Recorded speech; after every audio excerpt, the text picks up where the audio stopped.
In this video, I'm going to be going over coping your tile chair rail. It's pretty simple to do, and you get nice corners that look like this.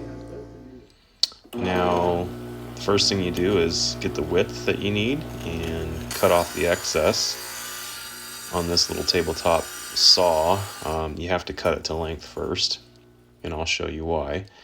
When you fracture the table into the 45, you can only cut a 45 on the edge of your measured piece, meaning you can't cut in the middle of a tile on a mark.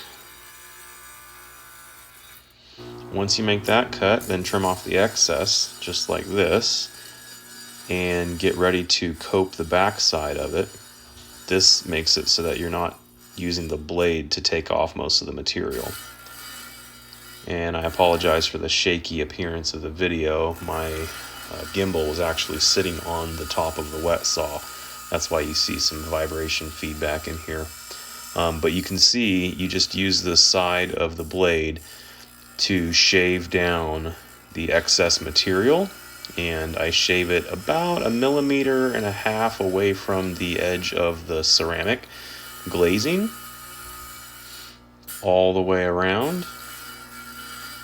And because it's coming from underneath the tile, it gives you a nice cutout on the back so that you don't have any kind of tile material getting in the way of pushing the pieces together.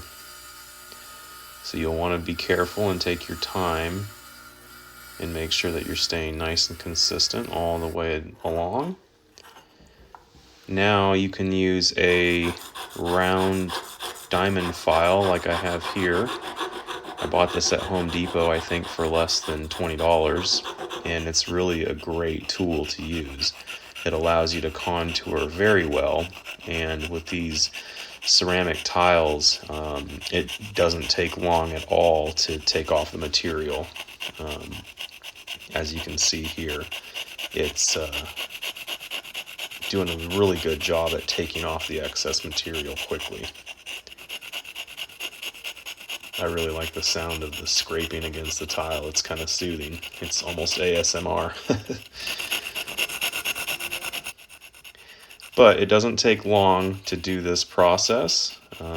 I believe each corner took probably a couple of minutes per piece.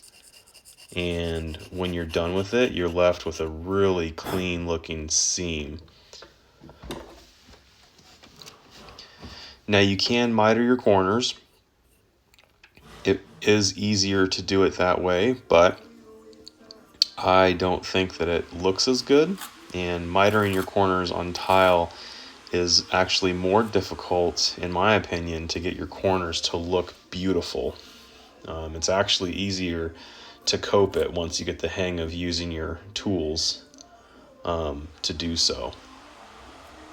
And I'm not using expensive tools here, guys. This is not, top of the line, high-end tile setter tools. I bought that table wet saw at Home Depot. It's a rigid model, and I bought it for, I think, $250. And that diamond file I also bought there for, like I said, less than $20. And you can see, fitting these pieces together, you're able to get a nice, professional, clean look in the end, even with inexpensive tools. This is all about the technique, okay? You don't need thousands of dollars worth of tools to get a professional look. So that's it. Thanks for watching.